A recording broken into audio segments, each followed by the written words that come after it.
Welcome to The Long Way Round. My name is Malcolm Byrne, and by hook or by crook, we're keeping it going here on Radio Kingston. Thank you, Tiokasin Ghost Horse. I was really fascinated by what you were talking about, especially your explanation of our word water. Thank you for shedding light on that idea. It's I can understand why it's hard to think in English, because it's just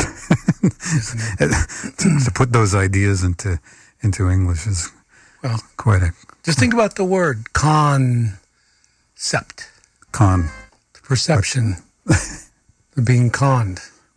A conception or a misconception. So you have to make it up as you go along, but then you're restating, like you said, the cliche language again, so it feels like you're getting nowhere. You identify the problem and you think the solution is what it is, but it leads back to the same logic. So, and in that way, this is why we have to say these things in native country. Not that I'm saying it for all natives, but this is my experience as one native living in the world and bringing that forward, even, understanding life differently as native, as we've been here way before, so everybody knows that, but they don't acknowledge it. Yeah. So anyway, thank you. Yeah, and as we were discussing off air, although my program has gotten a little more political, I think you're more revolutionary. That's why it's dangerous. Maybe. So anyway, with that, I'm going to introduce my guest for tonight. Jett is a musician, activist, spoken word artist who has released 7 records of political material since the beginning of 2020. He released twin albums on July 4th, The Grift and The Grift Home Companion, the former a collection of songs, the latter all spoken word. He also hosts American Tradition on Indie News Network. Jesse, welcome to the show. Hi, thank you for having me. It's an honor and a pleasure to welcome you to the program. I guess you were kind of listening in to the show before we went live there, so you got got the drift of what the... I was, and I second what you said. The breaking down our concept of water, comparing those I could listen to that all night.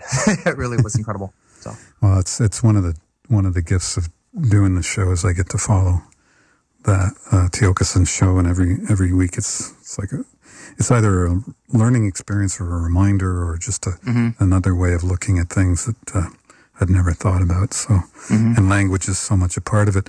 And the way I got familiar with your music was, about a couple of weeks ago, I had Tara Reid on the show. Yeah. And she said, well, I'd said to her, what music can we play? And she said, well, you got to play this guy, Jett, because he wrote a song called Tara Reid. So here you are. So where are you geographically located? Are you? I'm in West Michigan, just outside of Grand Rapids. Oh, okay, great. Yeah. That's a good part of the world. Yeah, it is. It really is. I love it here. Is that where you're from, born and bred? No, actually, this is where my wife is from. I grew up in Northwest Florida. And I met my wife. I had moved down to the Florida Keys, was just playing music for a living. And people would hear me sing, and they'd say, you need to go hear this girl. You guys would sound really good together. And I heard her and was blown away. And it was really instantly just like, that's the person I'm going to spend the rest of my life with. There was zero doubt. It took a lot of songs and poems and working at it to convince her the same, but I did. And we've been together several years now. We have son who's going to be turning 6 this fall, which I can't believe I'm saying that. Lucky you. But and then we performed together as a duo. That's great. So That's great. yeah, at least we haven't a lot recently, with the times being what they are. Gigs all of a sudden became very different, but that's part of what gave me the time to work on music more at home and focus my attention to politics, which is pretty much where it stayed the last couple of years. Yeah. So what led you to? For the listeners in the audience, you're going to play some of your stuff live, right? Mm-hmm, for sure. Which is, always it's not quite like having the person in the studio right next to you playing the instrument, but you're in Michigan, we're in New York, so we're doing the next best thing. And there's also a bit of a playlist that you sent me, but I'm curious to know, you're a relatively young person. I mean, I'm going to guess you're in your 20s or maybe early 30s, maybe early 30s, yeah. Early 30s. So what was your kind of evolution to the point where you felt that saying what you want to say, but combining that with music was something that you could be very passionate about? I'd always written a few political things here and there. And when I used to play gigs, I'd do original music and a lot of covers. And once in a while, I'd sneak in a political piece. And I always loved playing it, but you'd always have one person that would say, like, you shouldn't play that stuff live. No one wants to hear that. And it wasn't until the beginning of 2020, once we were suddenly waist deep in the pandemic, and I got laid off. I knew I would be going back to work. I had no clue when. And I was able to get on unemployment, and it was so hard to not write about what was going on. And I had come off of a couple of years of really not writing much of anything. And suddenly there was just this overwhelming inspiration. And I thought, with the uncertainty of things, there didn't seem to be a better opportunity for me to say whatever I wanted to say on a record.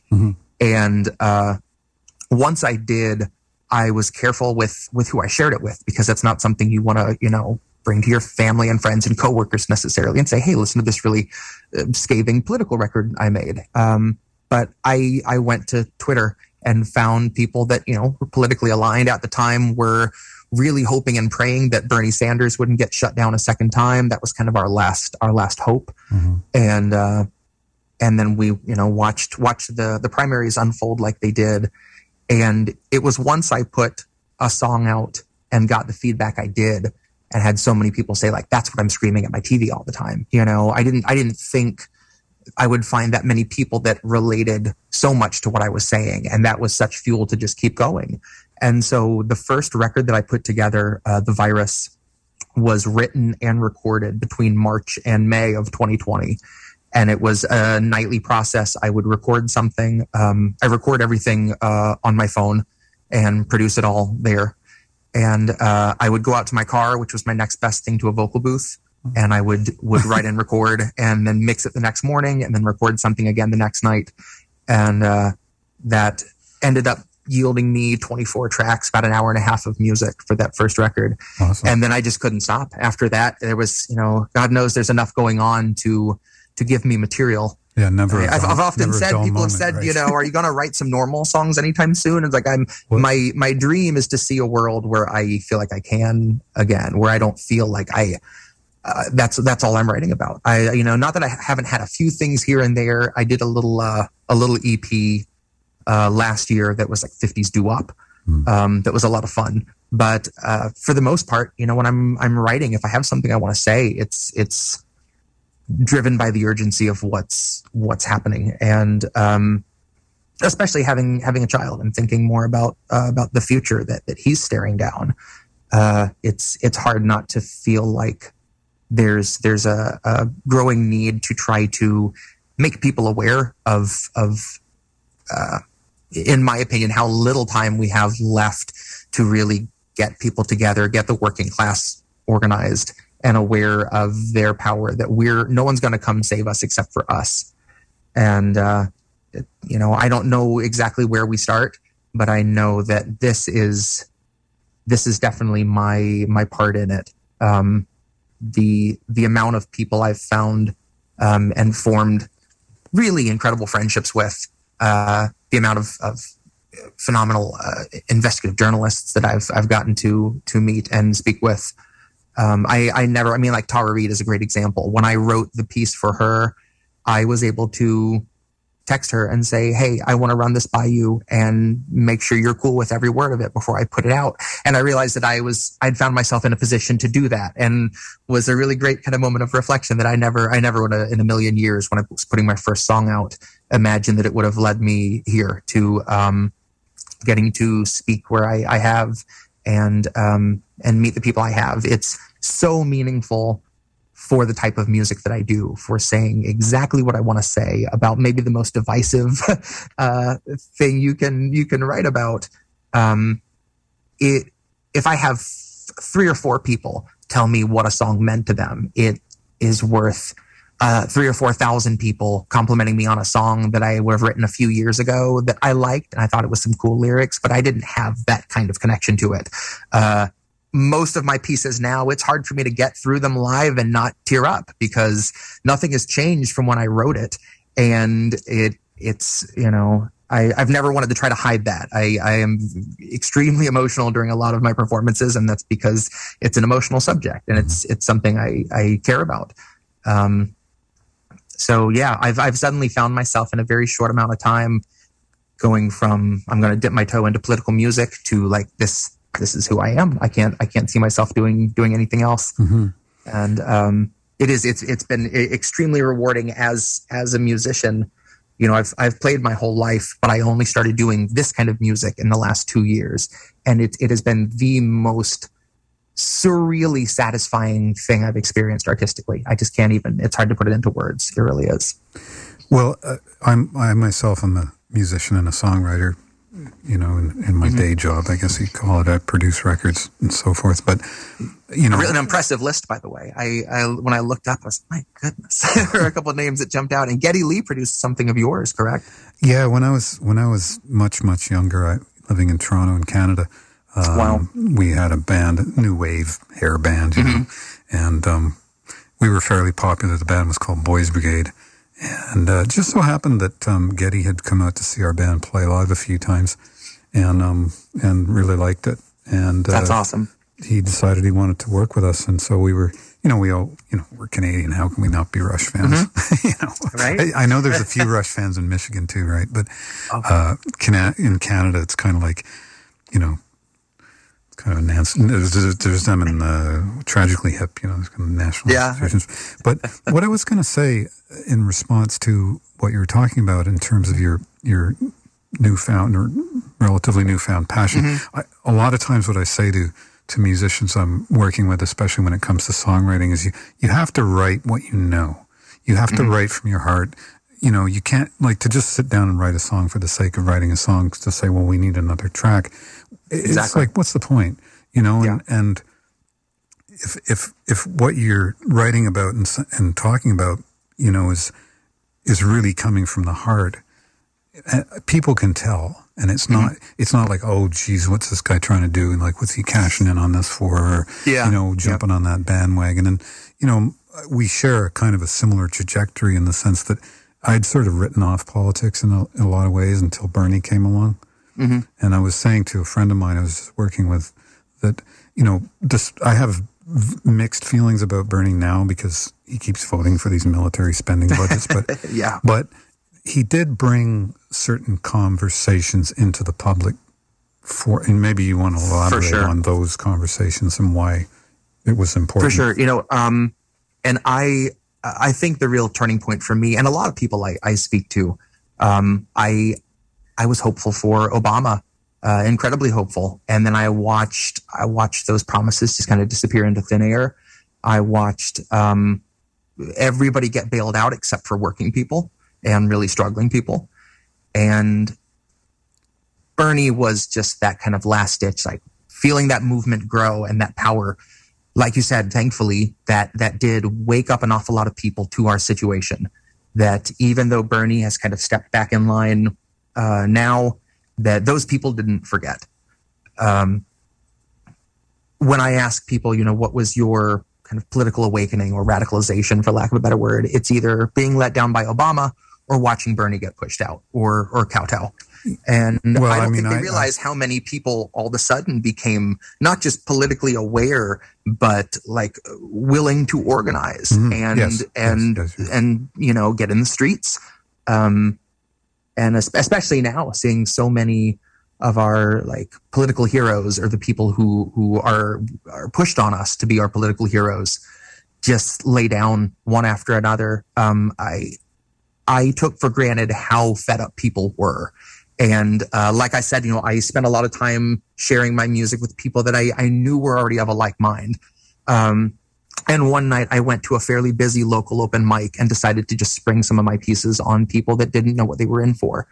And every person there came up to talk to me, but nobody said anything negative. They said the same thing. I felt like they were ready to go march with me somewhere, that they were, regardless of what I would perceive their political affiliation or background to be. If you talk to people about what the average person is going through, what working people are dealing with, if you don't mention a political party or a politician, you can have the best conversation with them. You can get along and you'll be right there. As long as you don't say red or blue or a particular name, that's when people get inflamed. That's when all of a sudden they have this, preconceived notion of what your politics must be because of that.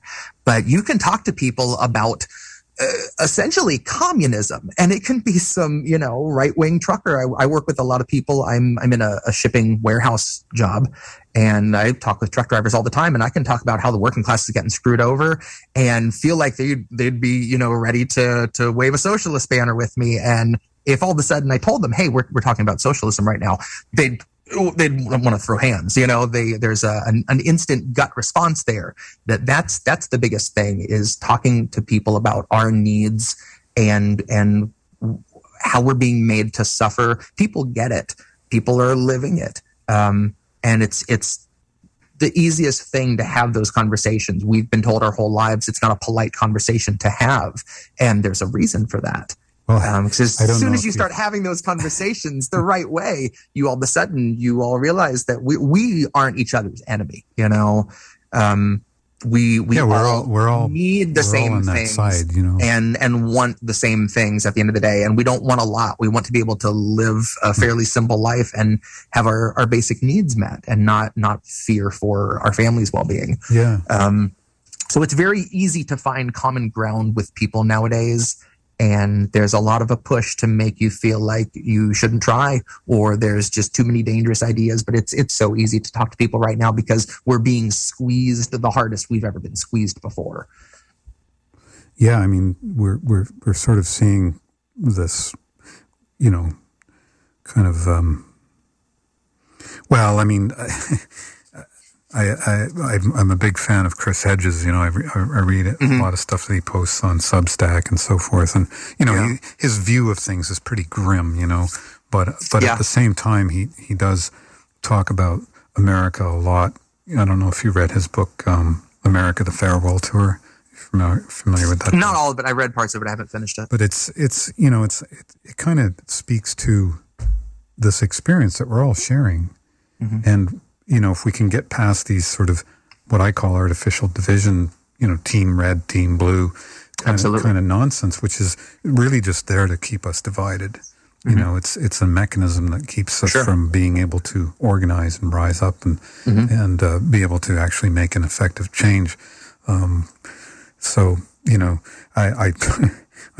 I definitely understand those conversations. I've had a few of those, myself. Like I remember when in 2016, and I'd call, I was doing like phone banking for Bernie, and you get somebody on the phone, and you'd be saying, "Well, I'm, calling on behalf of Bernie Sanders." And well, you called the wrong house because we're all Republicans. But let me just tell you one thing: if he was a Republican, I'd vote for him. You would get that kind of response. Like they had a visceral reaction of really, I mean, I hate. It is. I love the man's politics. I just wish he was on my team. That says it all. It really does. Exactly. But they people could clearly tell that the guy was a man of the, was a man of the people sort of thing, as opposed to yet another politician working their way up the corporate ladder. I don't know what I'd say to Bernie if I met him, but I know what Chris Hedges said in 2020. He actually told me that he said, "Why don't you go independent?" And Bernie's response was, "I don't want to be another Ralph Nader." Yeah, because look what happened to Ralph. He's been kind of in the wilderness because apparently, an election that Bozo the Clown could have won was lost because of Ralph Nader. I'm sorry, or Bernie Sanders for that matter. But we have to go to some community announcements, and why don't you get yourself tuned up? And, all right. And when you come back, we'll do some music. So we'll be right back after these most important messages with my guest, Jett. Stay tuned. Hi, I'm Kevin Godby. And I'm Veronica Fossbender, and we're your hosts of Kingston Happenings, Monday nights at 9 p.m. here on Radio Kingston. Each week, we'll be helping our community stay informed about upcoming events, new businesses, community initiatives, and more. Plus, you'll get to hear some great local music. It's the radio extension of our website that tells you about everything that's going on in the Kingston area, kingstonhappenings.org. We'll be talking with local organizations, business owners, and chat with movers, shakers, doers, and dreamers, those who are making things happen in the community. So tune into Kingston Happenings, Monday nights at 9 p.m. Here on Radio Kingston, AM 1490, FM 1079, and anytime at radiokingston.org. Hi, I'm Heather Olson, the president of the Friends of the Kingston Library. You may have heard about a vote to approve the library renovation project that's coming up on September 20th. For the past 10 years, we have gotten lots of feedback from the community, and now we have a master plan to bring our beautiful, historic building into the 21st century. Our next steps include increased accessibility for people with mobility issues, including a new elevator, ramp, and stair system that will give access to all floors, including the community room, and activities that take place after library hours. Our heating and cooling systems will be upgraded to meet the City of Kingston's Climate Action Plan. And we're reconfiguring the main level to improve service and functionality, as well as providing the latest technology access. To find out more about the vote, September 20th, click on Your Library, Your Community at kingstonlibrary.org. Radio Kingston. Many voices. Many voices. Many voices. One community. Hey, it's John Bowermaster from the Green Radio Hour. Join us on Radio Kingston at our new time, Mondays at 6 p.m. It's an hour of green conversation with environmental thinkers, doers, and activists. Now's the time we cannot get complacent. While environmental issues are global, there's a lot going on in our own backyard, from the quality of our food and drinking water to how we move around. We have an active environmental community in the Hudson Valley, but we still have to pay attention and be highly concerned. That's the Green Radio Hour, Mondays from 6 to 7 p.m. here on Radio Kingston, AM 1490, FM 1079, and anytime at radiokingston.org. And we're back live on the radio with my special guest here on The Long Way Round. Jett is a musician, activist, and spoken word artist. And Jesse, welcome back. Well, thank you. And I just wanted to give some crib or whatever, some qualifications, because before we did the show, it was really very kind and generous of you to mention the fact that we had to do clean versions of the songs because I got in a lot of trouble a couple of months ago for playing stuff. And actually I had Roger Waters on the program, and Roger, he's a musician, and he's like, couldn't, it's just like, I even said to him at one point, could we tone it down, but it just, he's like me. It's like, Yeah. Anyway, so I do appreciate. What's funny is I actually finished a new piece the other day, easily the longest spoken word piece I've ever written, clocks in around 16 minutes. And I was joking with someone that I was in prog length, and I decided to end it with a nod to a Roger Waters line. So it felt fitting. Once I was in the double digit time length, I was like, I need to throw a little prog nod somewhere. Wait, you didn't want to ended with a prog not to rush. All right, here we go. This is Jesse Jett live on Radio Kingston via Zoom from all the way from Michigan. So we had just spoken about that kind of hopelessness that a lot of people feel, that kind of bleakness when you look at our situation and our political future in this country. And I don't have an awful lot of songs that end on a hopeful note, but this one, by the end, it really does. And I feel like it's indicative of that hopelessness at some point, and it's a different point for everyone, that kind of turns into that anger that you need to try to force a change, whatever it is. And that's what the song was about. This is from my album, The Grift. This is called Powerless.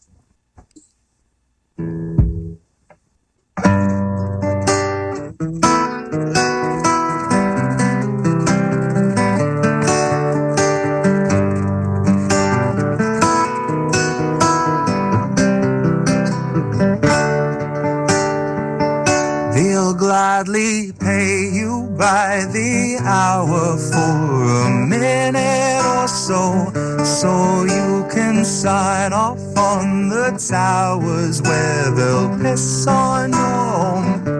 And if you feel like you're just powerless to answer them, no, it's 'cause you are.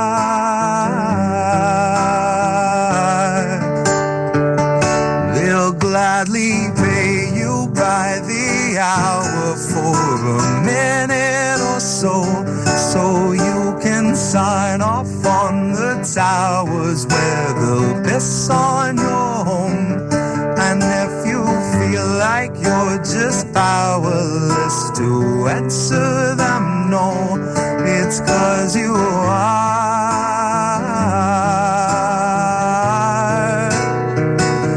It's 'cause you are.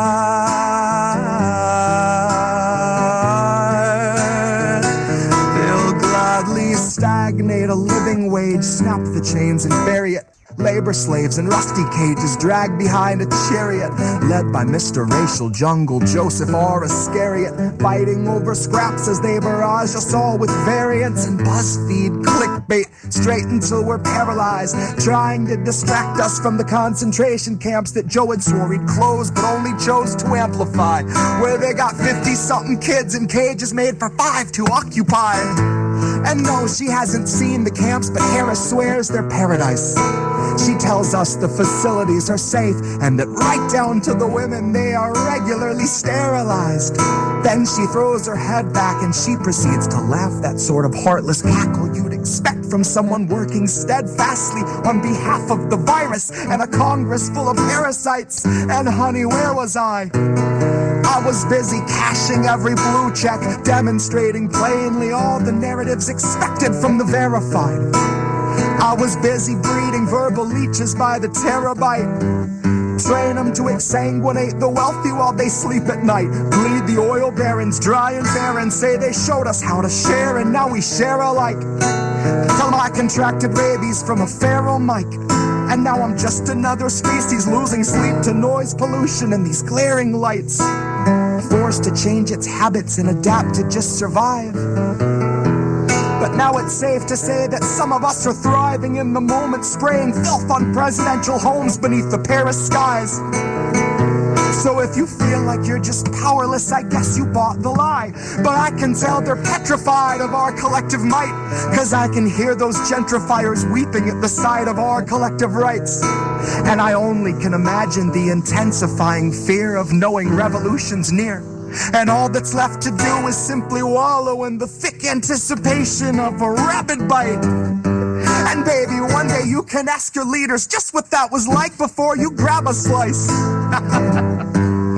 So if you think you're powerless, allow me now to change your mind. Honey, if you think you're powerless, allow me now to change your mind. You see, they'll pay you hourly, tax them each apart, and build a shining tower out of loopholes and cards where they'll tell you that you're powerless to keep you in the dark because you aren't. Because we aren't. You see, they'll pay you hourly, tax them each apart, and make you build a shining tower out of loopholes and cards where they'll tell you that you're powerless to keep you in the dark because you aren't. Because we aren't. And that's powerless. That's awesome. Thank you. I actually, Tara had actually asked me to play that song, and we kind of ran out of time. So I was like, I know that song, and then I realized I'd heard it before. But it's great. It's just, I love the way you combine, like the almost like spoken word in with it, and there's like a bit of almost rap, but not really. Yeah, and there are some songs where the beat is obviously hip hop, and I kind of lean a little more into that, but it's never. It's a weird place to sit because it's never rap enough for most hip hop people, but there are a few exceptions. But it's also a little more musical than a lot of poetry or spoken word tends to be. So it's it really depends on the listener what they classify it as. So it's why I tend to go with spoken word, alternative spoken word when trying to find a way to describe it. Cause it's still really lyrical. I can't do non-rhyming poetry. If you paid me, I'd sit and struggle with it. My instinct is to just try to pack rhymes as densely as possible. It's when people ask like writing inspirations, honestly, one that will always be in the top few in terms of how I structure stuff is Dr. Seuss. It stayed in my head as a kid there's a certain length a line needs to be. It shouldn't be a syllable longer or shorter. And that is in my head constantly. I kind of trim stuff down to where it has almost that sing-songy flow when I read it. But you have a great voice. I mean, you're a great singer. You. So seriously, thank you. And I think that's something that is worth bearing in mind is that, if you've got the goods, then you can say what you want because people will, he can do it, it's and not just. I kind of realize that I've got to kind of give people a reason to stick around for the majority of the text. And that if I can kind of incorporate a bit of how I used to write more, especially once I started after that first record and I wanted to play some songs on shows and I started doing some interviews and streams, I found myself playing the songs acoustic, and I preferred that for just a million reasons. Doing this style of music acoustic felt pretty unique, and it's just a much better way. I would hate to try to do this over a backing track. Recording it is one thing, but I want it to be as conversational and as impactful as it can be. And I feel like the words get to speak for themselves a lot more when there's a bit more minimal of backing. So yeah, that's why I've really done quite a few. Powerless, it was recorded just like that. There's a little harmony on it, but it was recorded acoustic because I played it a few times on some shows and I couldn't imagine it any other way, but how it ended up being. Yeah. And I love the image of you running out to your car to do the vocal. Do you do that in Michigan in the middle of the winter?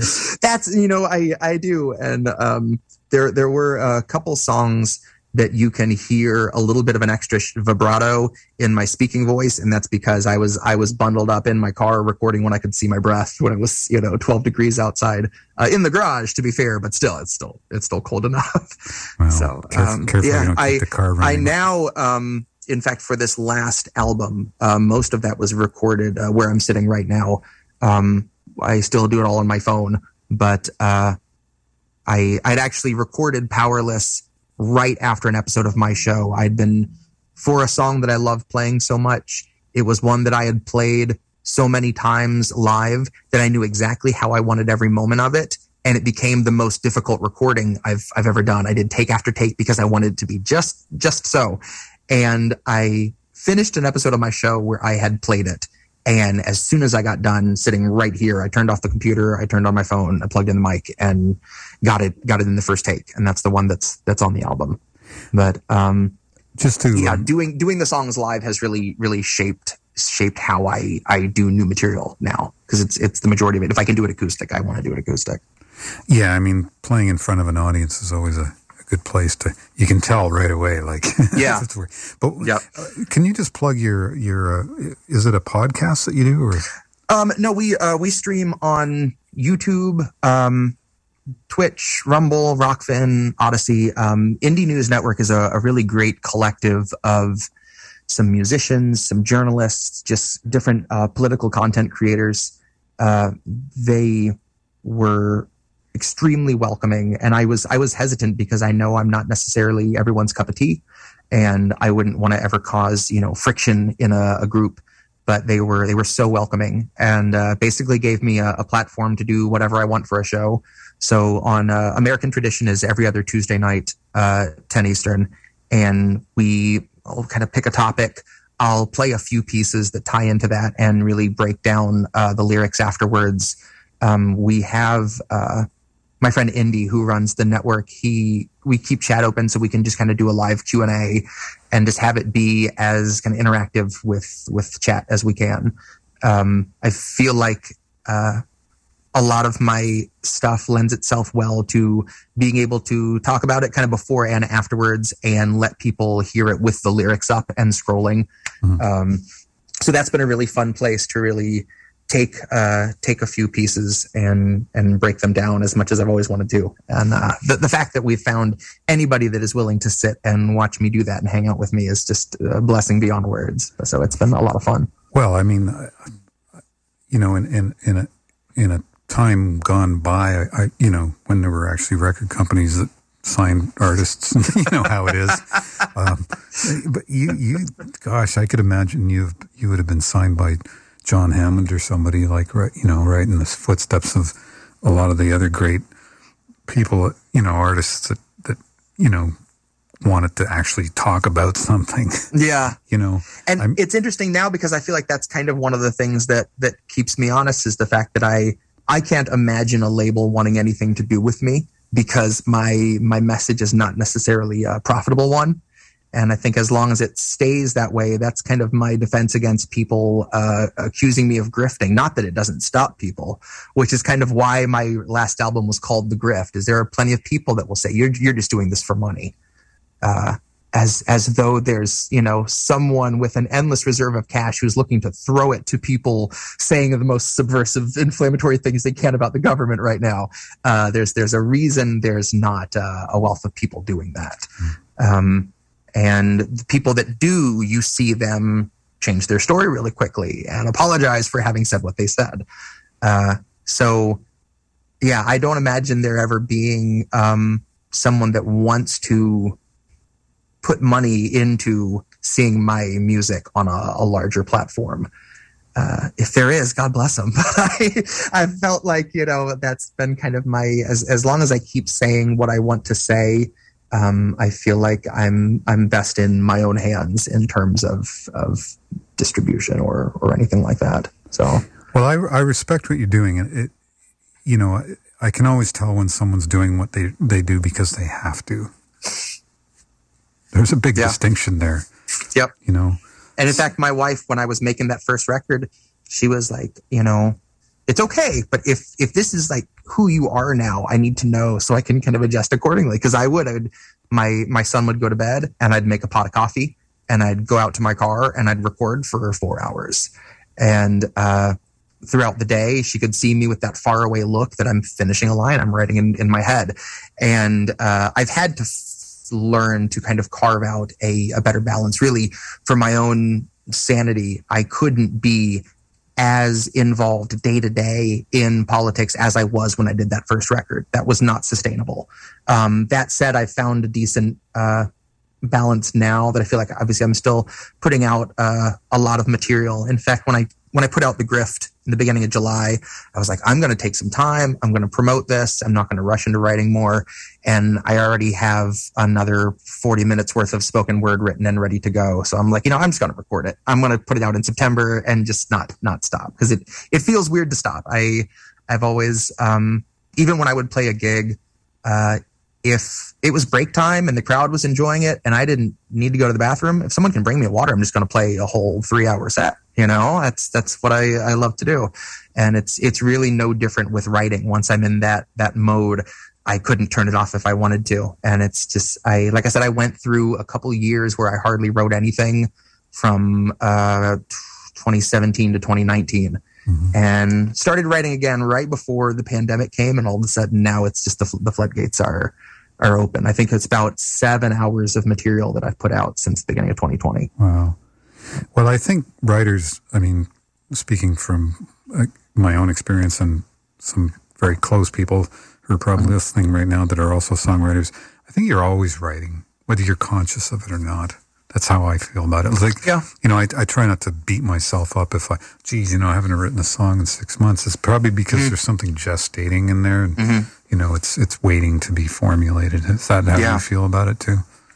I think so. I think after a while I quit.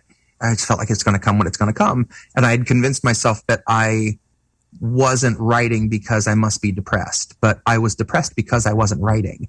And it's once I kind of switched that thinking and there was a record I heard it came out in 2019. It's a rapper named JPEG Mafia, and he put out an album called All My Heroes Are Cornballs.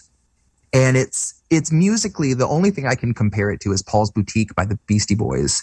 And it's even a little more choppy than that, in that it's like this bubbling mass where song ideas will start to form and happen for a few moments, and then they just drop off and turns into something else.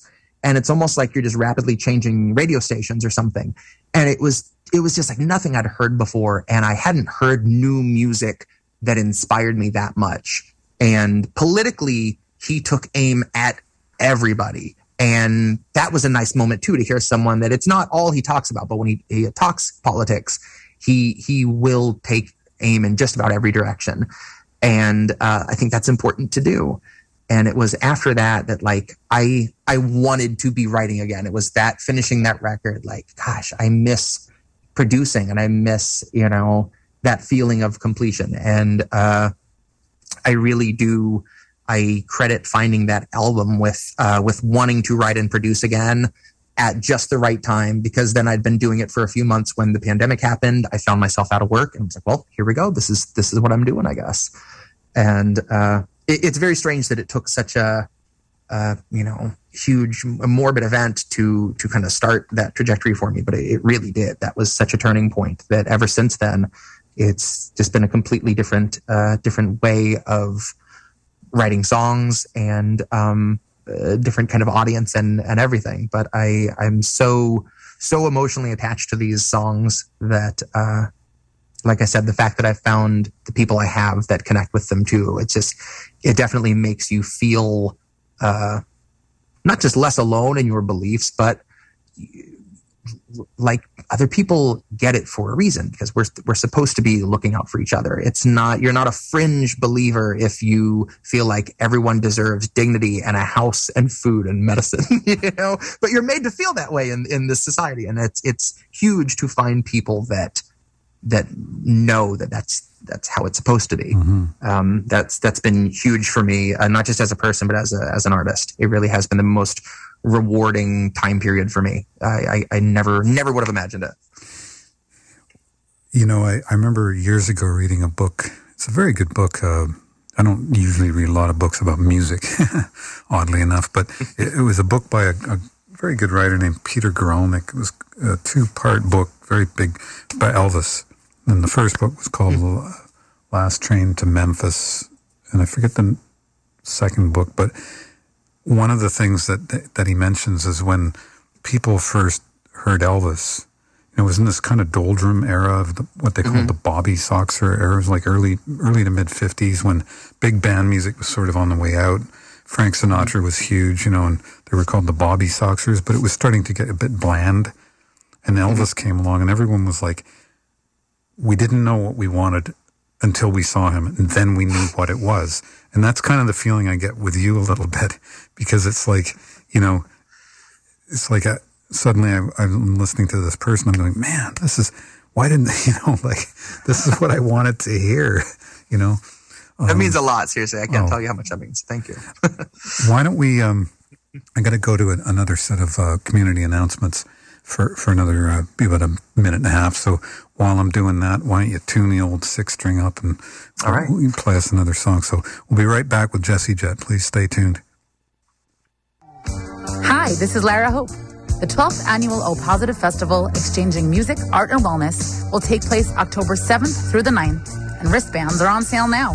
This year's headliners are Kimbra and Mercury Rev. She's a goddess on the highway, a goddess in a car, a goddess going faster than she's ever gone before. There will be dozens of artists ranging from film, dance, sculpture, and performance art. The beloved literary salon will return with words and voices from diverse perspectives. O Positive will host an array of public Explore Wellness workshops that include everything from yoga to financial literacy for creative people. And of course, all of the participating artists and musicians receive health and wellness care in the O Positive Artist Clinic. The O Positive Festival wristband includes entry to all of this. Your donation helps keep the festival going, exchanging the art of medicine for the medicine of art. For tickets and info, including ways to get free community wristbands, go to opositivefestival.org.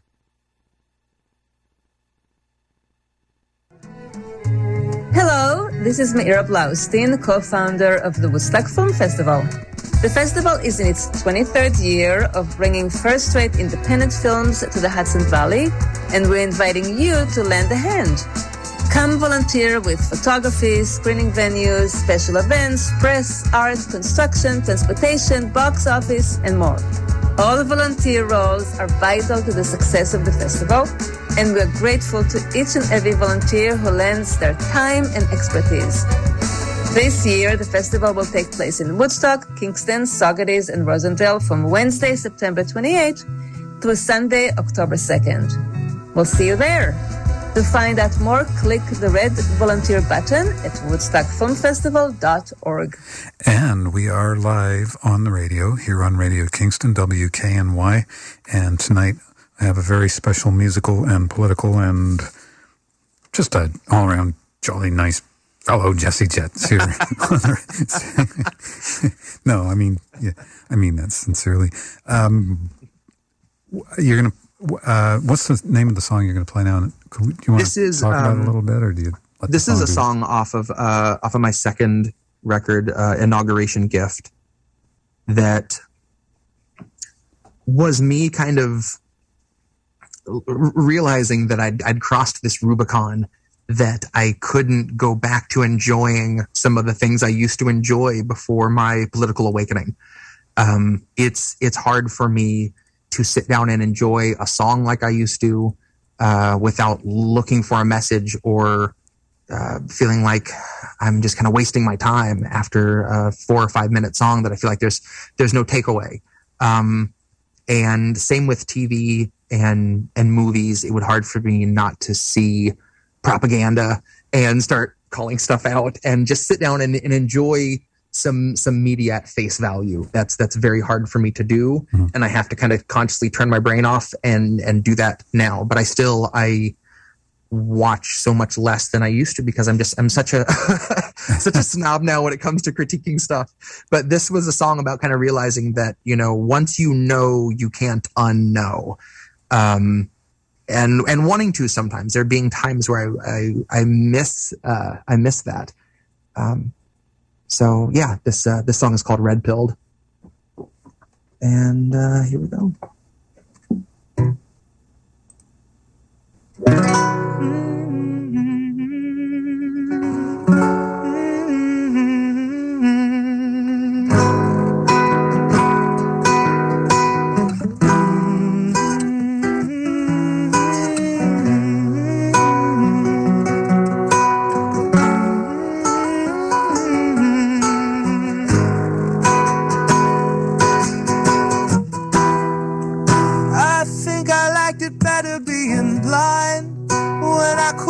Between the lines, couldn't see the cracks in the structure that lay bare before me the whole time. I think I liked it better back when I suspended disbelief and swallowed pride. Thought I knew the difference in the red from the blue, but they both bleed us so dry. They both bleed us so dry. My favorite songs don't hit the same way. I'll get to the end of some 4-minute track and I'm only looking back thinking, what did they actually say? And so I try to sit down with my wife and watch TV, but I just see propaganda elevating the police in the simplest of sitcom banter. The tiny little altars full of offerings to corporate masters in every well-planned wide pan shot of the name brand stocking up the pantry. Pull back one long tracking shot out to the garage to the logo on the Camry. A nice tight shot of the Camry, close-up view of the Camry, slow pan up on the Camry, long slow zoom to the unmoving human who's up in the front with a tube pumping fumes to him straight from the back of the Camry. Ashamed he just could not provide for himself, let alone for his family. No, it's a blue pill mindset that spent 2020 making dance beats.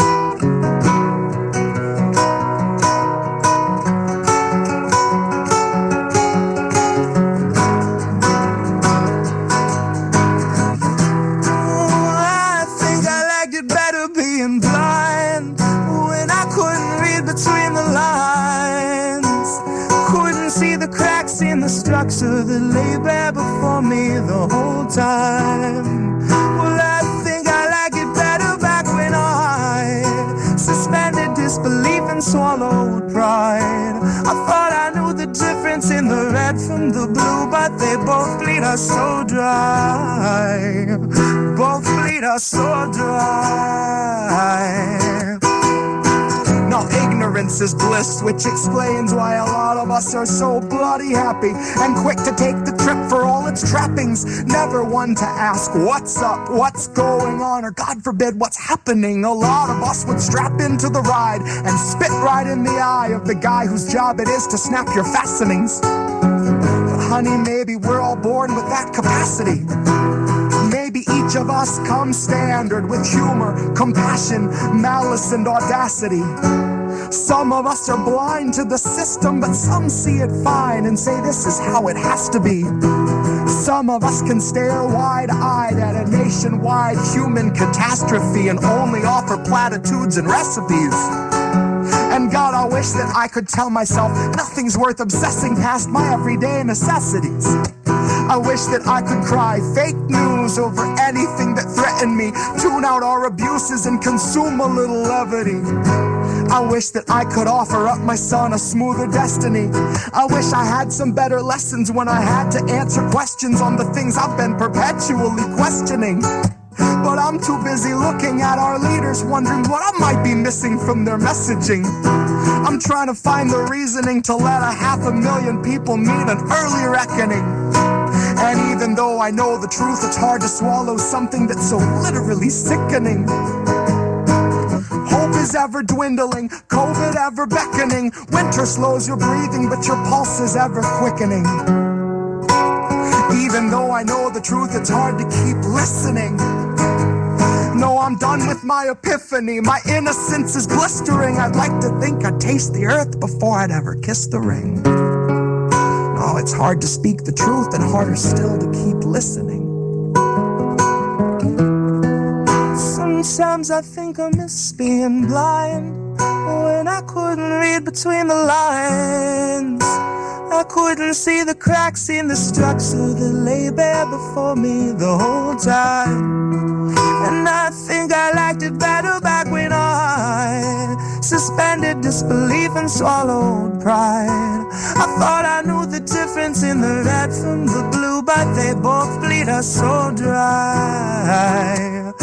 Both bleed us so dry. And that's Red Pilled. That's Jesse Jett singing Red Pill. You could have called that song Ignorance is Bliss, but I think Red Pill's better. Don't you? I really totally relate to that. I have to say, I get it.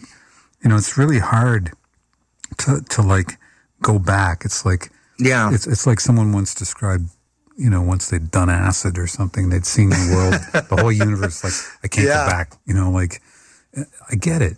Like, and I think a lot of other people would totally relate to that idea that, gosh. Anyway, I've been there is a point where you realize you know too much. You can't forget those kind of things. That it's and again, if I had the choice, yes, I would want to know as much as I can about the realities of the world that not only that I'm living in, but that I'm trying to teach my son to survive in and thrive in. But yeah, there are some days where I'm like, gosh, I wish I could just sit down and listen to whatever record and not feel like I'm, softening my brain with just some kind of fast food entertainment, there are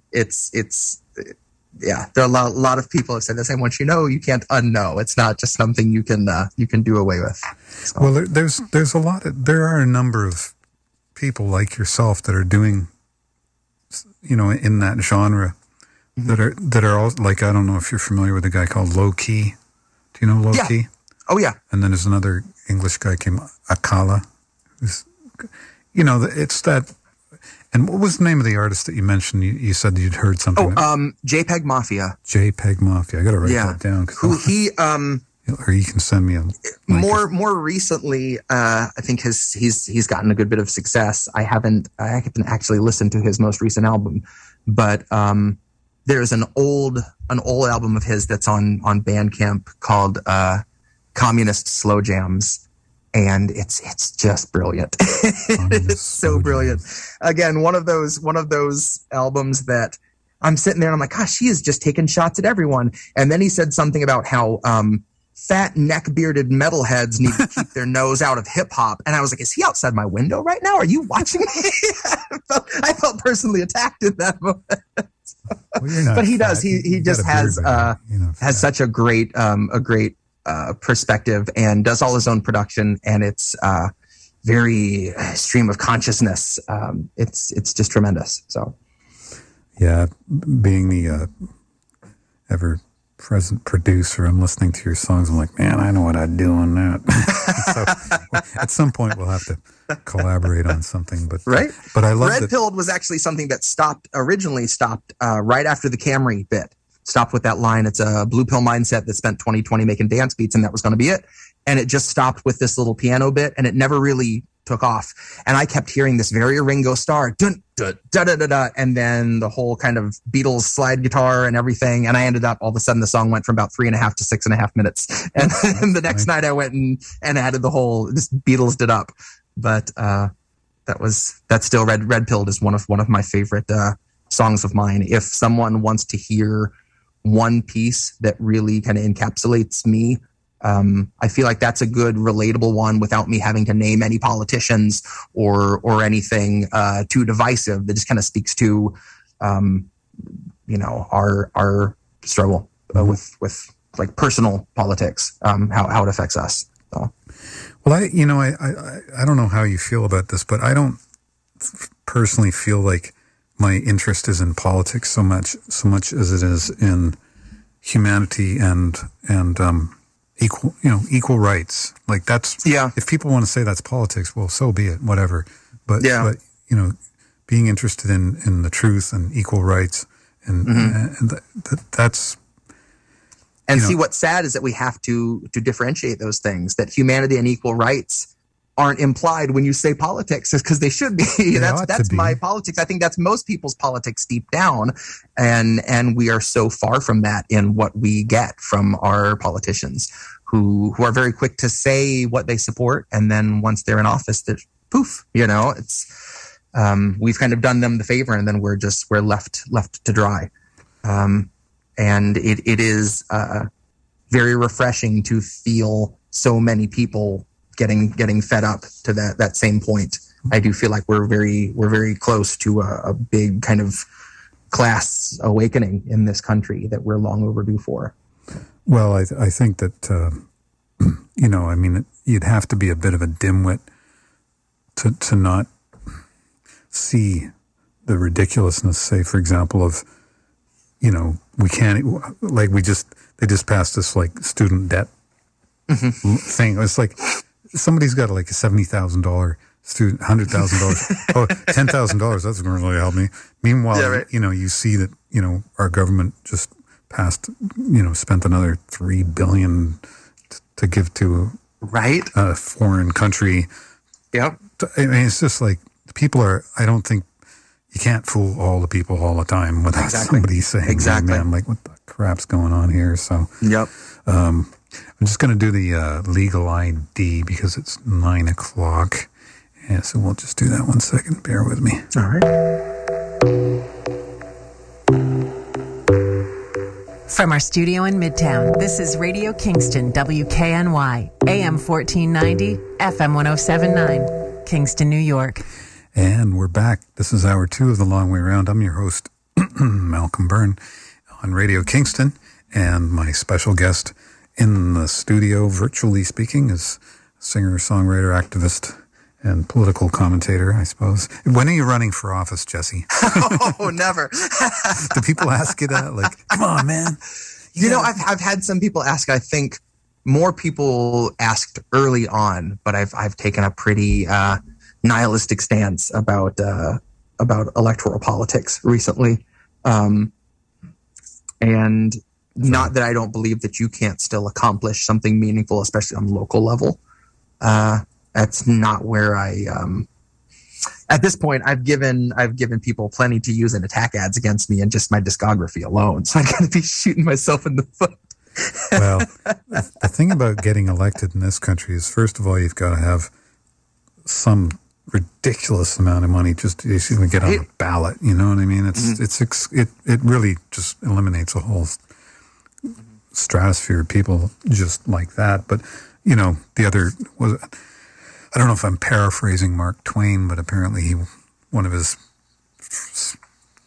analysis was, if voting was effective, it would be illegal or something along those lines. They wouldn't let us do it. Yep.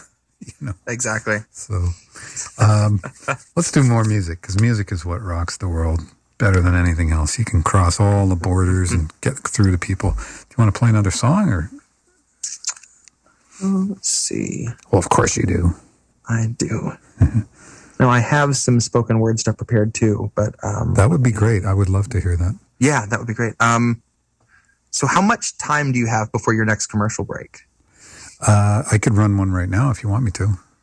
Yeah, if you wouldn't mind, because I'd love to do a new piece I've written, but it's pretty lengthy. But it's really like what it's are really we talking? impactful. So I'd love an hour and 20 minutes, or about 15. Okay, it's like a Ravi Shankar concert.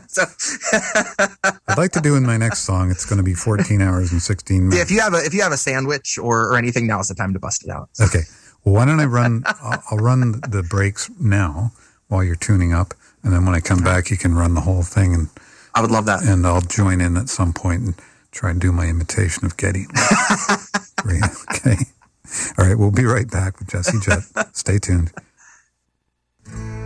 Radio Kingston. Many voices. Many voices. Many voices. One community.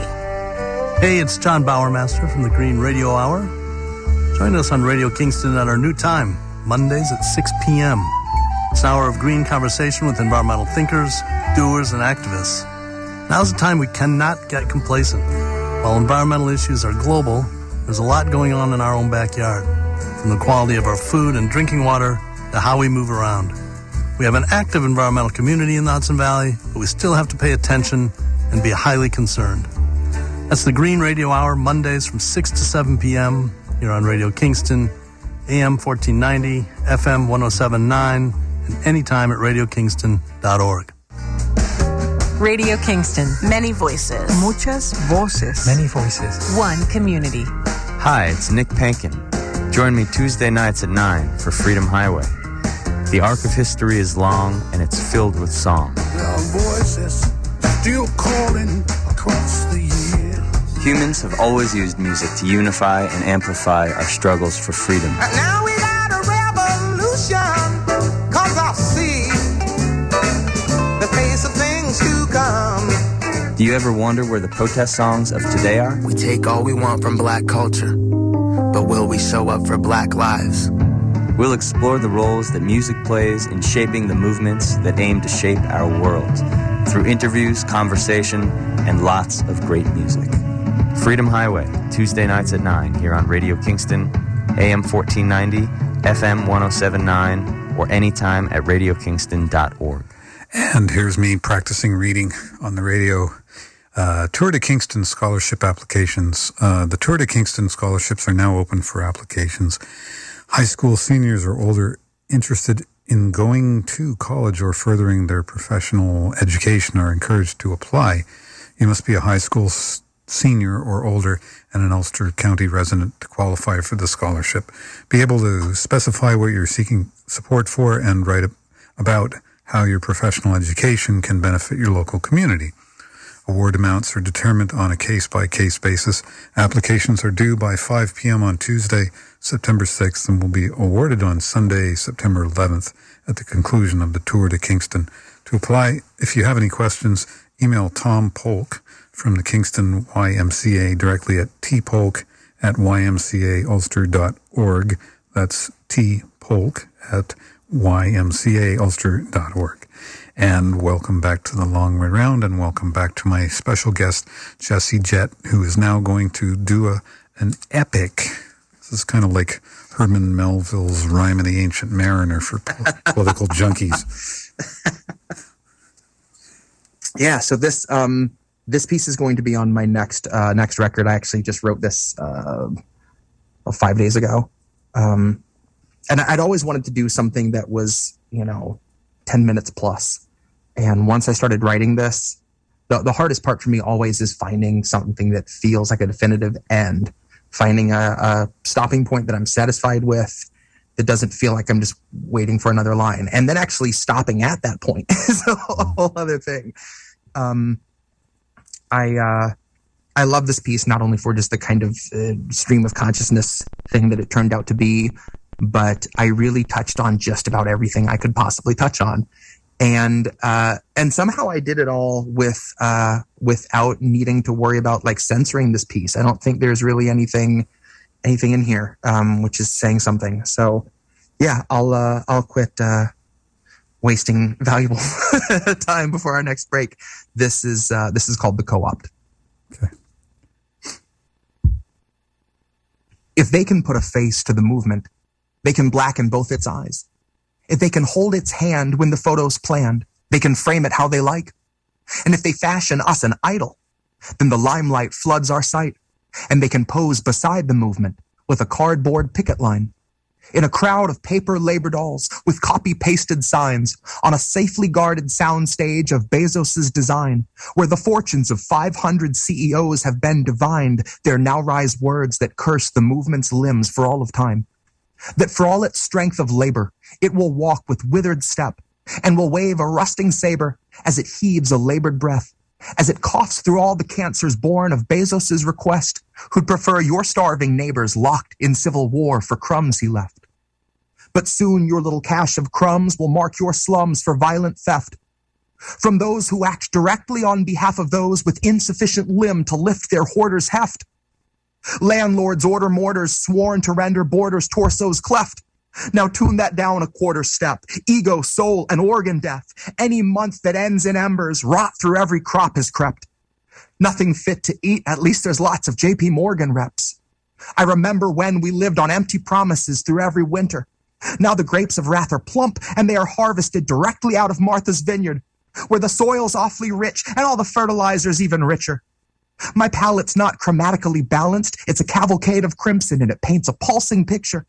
It is gritty, and it's ugly. It is viscerally stunning, and it ain't fit for consumption like the water in your cistern.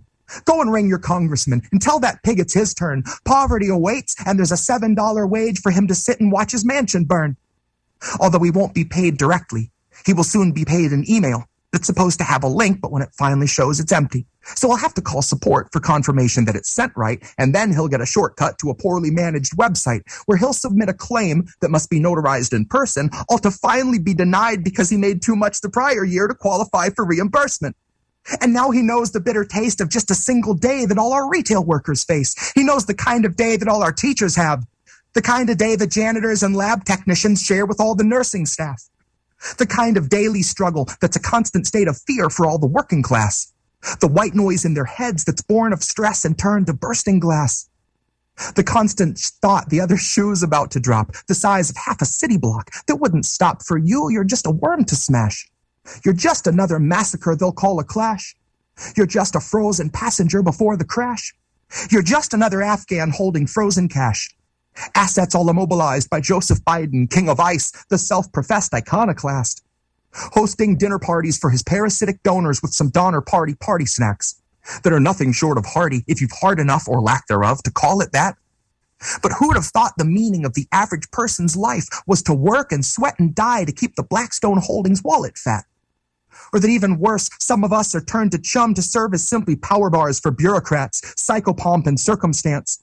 Every time you sign your rights away, you'll earn rewards, and at 100,000 points, you can redeem them for your purpose back. And it is none the worse for wear except a heavy coat of surface cracks, courtesy of those who chose the path that dips its toes into the Jeffrey Epstein virgin bath, courtesy of Congress and the Persian Gulf expansion pack. All our rations held for ransom, kept alive on honeyed words that slowed down all our actions till we're helpless when the ants attack, stripped to little ribbons and then scattered to the winds like the million little secrets the oppressor's shadow hand redacts.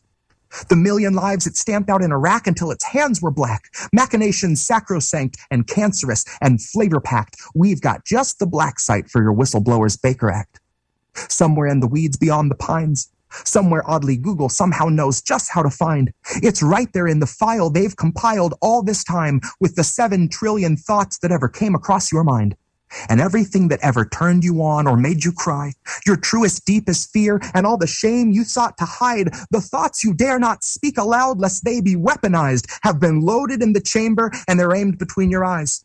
Meanwhile, in your cell at home, they'll confiscate your blinds. They'll say you waived your privacy. They'll show you where you signed. Now you don't control your thermostat. It's locked at 85, and you can't refuse the dermal graft that logs you into prime. You're just another wretch they'll come and fetch from out the vermin camp to mop some bloody floors and give a couple boots an oral shine. Oiled roots that move and ride beneath a red-lined human tide, whose viscous sheen and toxic slime exists somewhere between a kind of Diet Coke and turpentine. And now the last of us are first in line. The curtain's up, we're streaming live, with censored scripts and sponsored rights, subject to changing overnight. On Pepsi's whim, or Pfizer's spite, or Lockheed Martin's bomb supply. Or any time we need to breed some fear to get the stocks to rise. For those who need some distance wedged between their public image and the list of those who have visited the global child concubine. A client list that shall remain nameless. A client list at least a dozen pages of honey-potted politicians ripened for the knife twist. And now it's safe to say that once you're dead, you don't present a flight risk. Once your lips are sealed for good, there's zero chance you might slip and spill the beans about your recent string of overnight trips, dropped from heights you can't achieve without a little nitrous, down beneath the roots of truth, tenuous and fibrous. The currency of youth would seem a tier above the Midas. Christ, I gagged a little as I wrote the currency of youth. And I've yet to find the music that hath charm enough to soothe. My eyes are open wide, and I'm at terms with what I view until I shut my eyes at night and see it too. Phantom limbs of reminiscence, twinging like a sickened witness, twisting in the spinal cringe the traumatized revisit every minute, every statement picked to shreds before it's finished, all their dignity diminished, all their liberties relinquished, all your furnaces extinguished, all your means of warmth are flickering off into the distance, all the ways you know to make a living growing listless, and all your savings spilled to fill a chalice meant for Pfizer. And they'll drink its fiber and ichor like they'll down a round of blood from out the last Sumatran tiger. Light a nice cigar for every man they left to die awaiting trial up in Rikers. Do a line of blow for every drug offender turned to lifer. Do another line for every hybrid judge and agent of the instrumental prison profit system that they've hired. They'll wear your movement like a mech they get to pilot, yelling hot labor summer through a microphone inside it. So all our eyes were elsewhere when the parties both collided and they formed a wave of fascism that somehow dwarfed their sum provided. A danger greater than its parts combined. A danger made the greater when the honest source is buried, but the narrative is wearing platinum labels saying trusted source that cover up its warning signs. If you'd have told me all of this at 40 Sunday mornings, I would like to think I'd meet it without disbelief, but really might have struggled just to reckon with it, grappled just to ratify, and retched a little bit to glimpse the bigots that we've gratified. I just hit 1,400 words, and kid, I'm barely satisfied. I've hardly started carving bars from off this chunk of malachite I found and claimed and vandalized. The rest is better left to settle one-on-one, just Gates and I, as I desecrate his tesseract, deconstruct his great design, and build upon the very spot on which it stood to touch the skies, a statue in his image, wrapped in tapestry of tannerite, so Bill would get to see himself immortalized, then blown to bits in record time. Blown to scraps of bronze that he can touch and hold and recognize, face to face and frozen side by side, immobile Gemini. This must be that self-reflection people had suggested, that instinctively had always felt like you were being patronized. 'Cause if we talk, I'm talking down. If I speak, it's at my feet like you were 6 beneath the ground. I'll address you where you ought to be and not where you stand now. My gaze won't meet your eyes, much less your crown. My praise is not to bathe in, it's to drown. I bet you didn't know that you could overload an ego to the point of blacking out. And that's what it's about. If you can kill a man with kindness, you can smother him with clout. Reverse his engineering at the hands of hungry crowds. He who bought up all the farmland and is casing now the clouds. Police will be the farmhands paid to put us out to pastures that are shades of gray and brown. And I can hear them fast approaching, screaming fills the town, an occupying army of abuser fascist clowns and some lachrymose millennials intent to vote them out. I laugh for those and pity those who vote with zero doubt. whose destinies as living ghosts they're all embracing bowed. Now the cops are inching closer, and they snuff out every sound, and all I had to do was shut my mouth.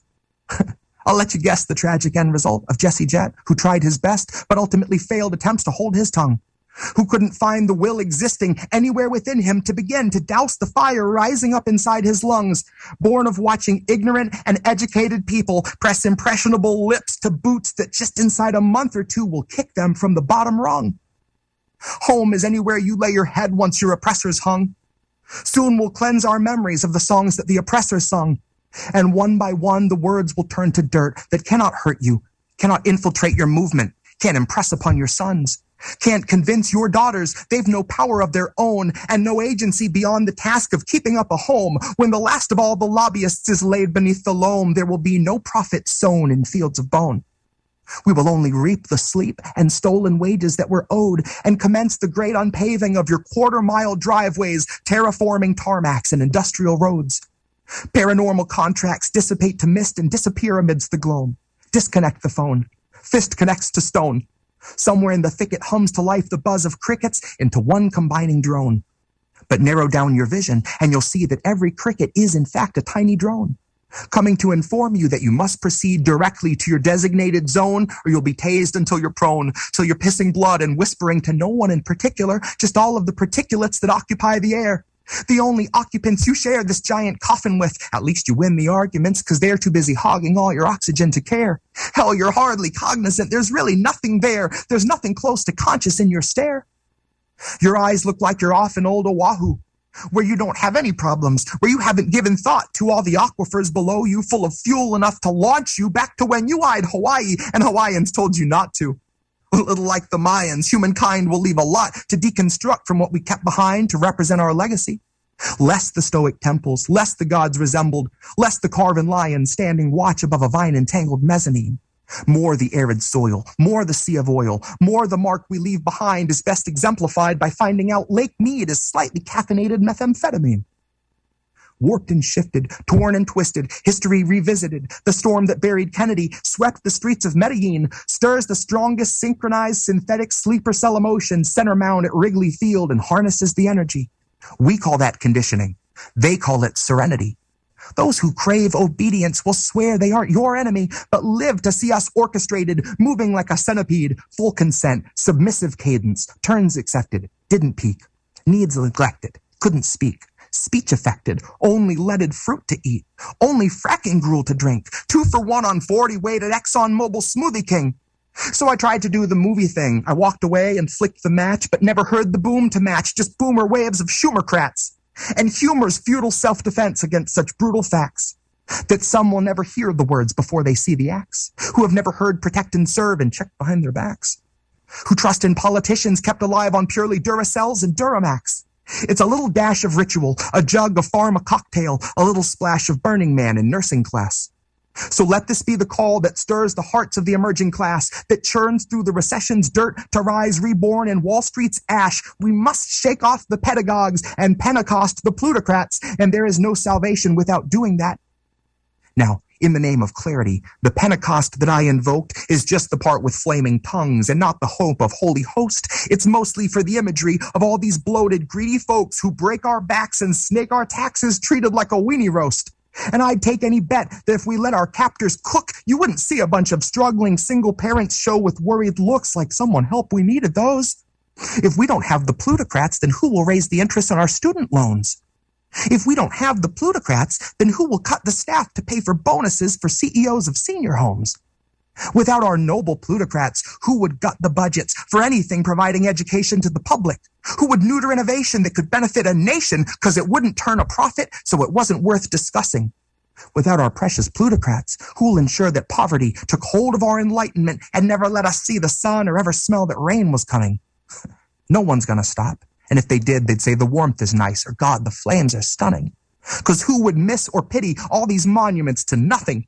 Those who've witnessed cities turn to husks, the wealthy drained with but a touch to pave the way for a development that's easy money, that never seems to trickle down to someone hungry, or anyone beyond their inner circle jerk of golfing buddies.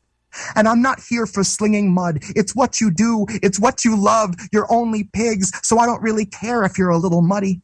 We need to see you destitute or see you struggling, desperate just to feed yourself a scrap of something, desperate to the point you take a bite of crow and know a taste that's truly humbling. We only can begin to tear the old foundation down once we confess that, yes, it's crumbling, and we all know it's crumbling. We can see collapse as plain as day on every corner neath a veil of thin decorum, like a blueprint overlaid made by the Economic Forum. The plans they've drawn and quartered, the graves they're counting early, and the million more back-ordered. I would rather take a stand than live and die by their accordance. I would rather see the forest once than corpses formed of brick and mortar. And if the band you're in starts playing censored tunes, then I'll see you on the dark side of the border. Okay, that was...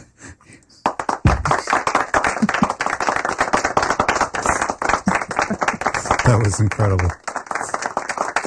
Thanks. Hang on. Thanks for the studio audience for applauding there. I just had to, that was incredible. Oh, thank you. God Almighty! Jesus Christ! Don't use our Lord's name in vain. But that was just stunning. I mean, I even heard a word. I was like, "What is plutocrat again? What is a plutocrat?" I'm like, "What the hell is it?" I'm going to talk to him about it. Somebody who uses their power their wealth to get power. There you go. It's kind of like John McAfee. I don't know. Yep. Joe Biden, all of them. Right. That's stunning. That's just incredible. And you know, when I was younger, I got into a lot of spoken word stuff. When there was a club in Toronto that people like William Burroughs used to show up regularly, and there's a guy named John Giorno that used to do a spoken word thing, and so I'm very attuned to that rhythmic, like there's an emotional, you've got it, like you're doing it, and it's great. Thank you. Like, it's just really phenomenal. Boy, oh boy. What's that piece called? It's called The Co-opt. And that'll be the title of this next spoken word album. That'll be the opening track for it. That's fantastic. So, do you think you'll put music to it underneath?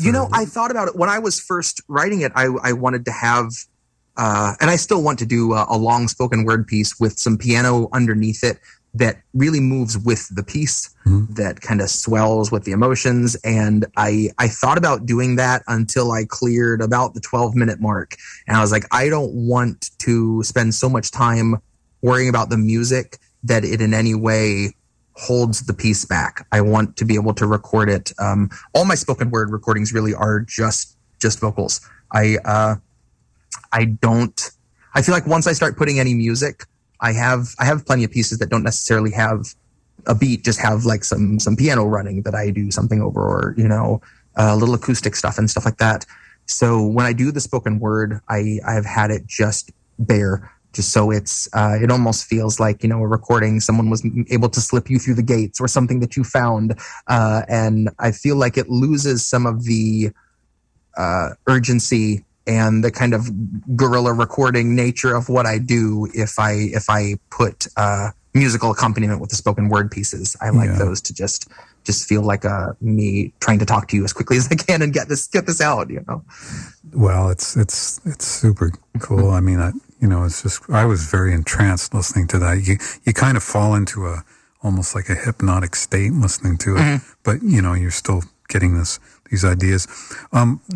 Just out of interest, did you study anything politically or no, self-taught? No, I sure didn't. Yeah, and same with music. Honestly, the town I grew up in, the music store actively tried to dissuade my parents from buying me a left-handed guitar when they told him I was left-handed. They said, "Well, he's young enough; you should just teach him how to play right-handed." My parents were like, "Absolutely not!" So got my left-handed guitar, and now I can walk into a Guitar Center with 200 guitars, and they're like, "There's the two lefties over in the corner over there." But you're in the company of a few greats, including Jimi Hendrix, so don't worry about it. But you don't turn your guitar upside down and string it. No, but now growing up, my dad and grandfather both played, and if I wanted to play one of the cool, Taylor 12 strings or whatever that was floating around, I had to figure out something. So I hold it left-handed still. I chord backwards and try to strum up more than down. I have a handful of songs I can get my way through in case ever someone says, "Hey, here's a right-handed guitar and show me what you can do." You know, I'm not completely without ammo. But well, let's go to a couple of promos, and when we come back, we'll figure out what we're going to do next. I don't know if you want to play another song or talk about politics, or maybe we can talk about, I don't know, the weather for a change. I don't know. How's the weather up there in Michigan these days? I was just up in Canada. It was beautiful. So I imagine it's probably the same up there. Anyway, we'll be right back with Jesse Jett. Please stay tuned. We are the champions, my friends. We are the champions. We are strong. We're vital. And we're a major portion of this country. And Kingston. Hi, I'm Rita Vanacore. Join us at Planet Seniors Monday nights from 8 to 9. We're in a society that's about looking young and being young, but we're here. And we have a voice, and we have a very strong message. Planet Seniors is a community where we feel less vulnerable about dying because we're so vibrantly living. We're talking with people from all walks of life and playing music that makes you get up and move. We're not just talking to our senior population, though. We're talking to all of you. Tune in to see what we have to say. Planet Seniors, Monday nights from 8 to 9 here on Radio Kingston, AM 1490, FM 1079, and anytime at radiokingston.org. Hello, this is Meira Blaustein, co-founder of the Woodstock Film Festival. The festival is in its 23rd year of bringing first-rate independent films to the Hudson Valley, and we're inviting you to lend a hand. Come volunteer with photography, screening venues, special events, press, art, construction, transportation, box office, and more. All volunteer roles are vital to the success of the festival, and we're grateful to each and every volunteer who lends their time and expertise. This year, the festival will take place in Woodstock, Kingston, Saugerties, and Rosendale from Wednesday, September 28th through Sunday, October 2nd. We'll see you there. To find out more, click the red volunteer button at woodstockfilmfestival.org. The opinion. Oops. We're back on the radio with Jesse Jett, and I'm personing the controls here, trying to make sure nothing bad happens. I had a bit of a problem on earlier in the show, on Teokason's show. I couldn't find the right cable, and it was just like some days are worse than others. You know how it goes.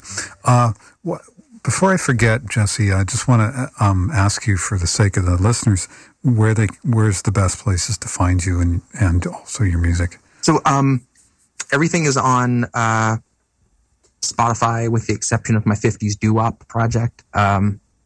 And Amazon, iTunes, etc. All my music is on my Bandcamp, which is Jesse Jett.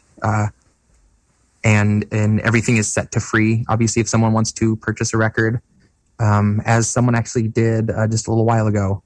So thank you. Obviously, I appreciate it greatly, but I originally I had them up for, like $5 or $10, depending on the record. But after a while, I just felt, I had always told people, I have like free download codes. If you want a free record, just message me.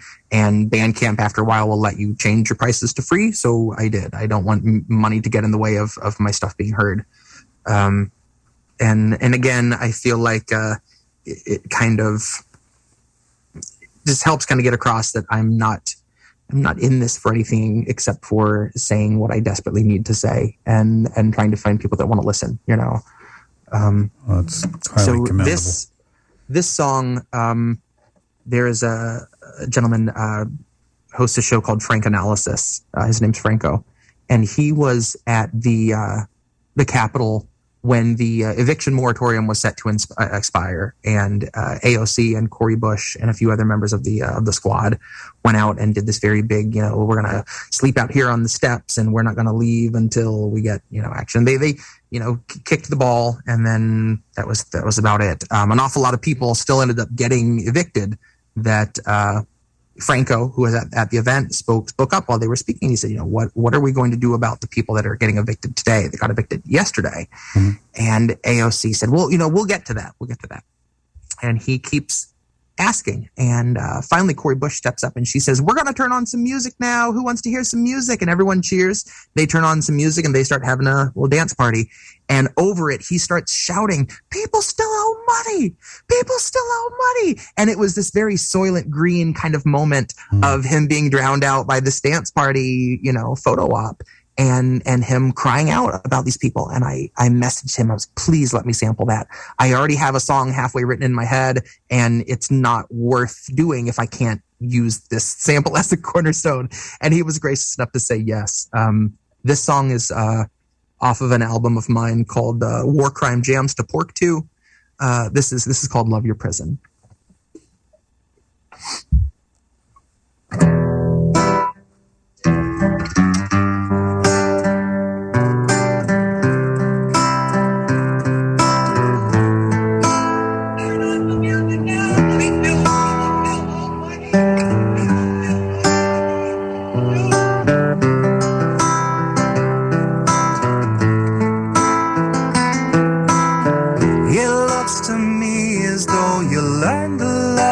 Prison, I guess you'd say you made it your own.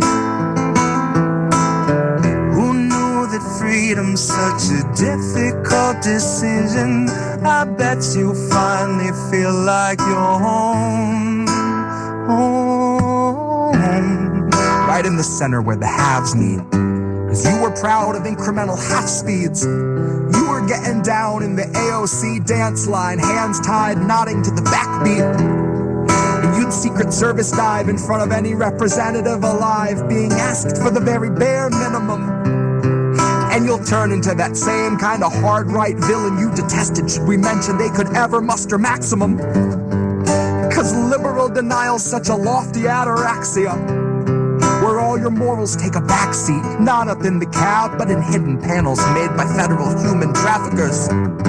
So if you trust the autopilot, then you're just a sleeping passenger, passively accepting that it isn't us the bastards serve, making peace with all the evil walking on this rancid earth, and seeking unity with those who bound your hands at birth, glancing up at fascists on a bloody dais thinking they just need a push. I'm not a holy man, but I'm praying for a burning bush. Yeah, I know you'd love to look away, but love, you need to look. Honey, there are many massacres this country manufactured that will never make the books. Now here's your precious hook. It looks to me as though you learned to love your prison. I bet you'd say you made it your own. Freedom's such a difficult decision. I bet you finally feel like you're home. Home. Home on the range of excuses. Justify some fracking, water down pollution, paint a fresh coat of bipartisan charm over backroom collusion. Your consent is being manufactured by illusions. Marketing executives in federal seclusion, working day and night to keep you just a side of lucid, and too beat down for calling out abuses.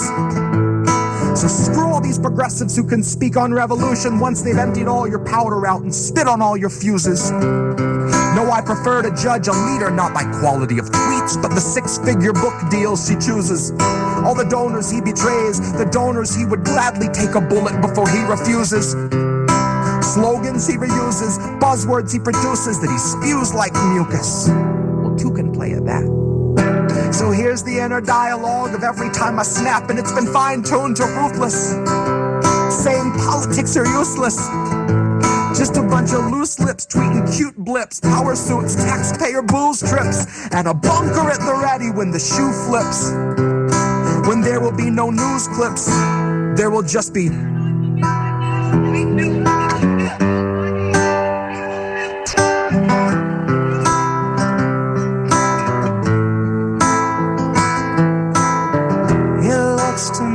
as though you learned to love your prison. I guess you'd say you made it your own. Who knew that freedom's such a difficult decision? I bet you finally feel like you're home.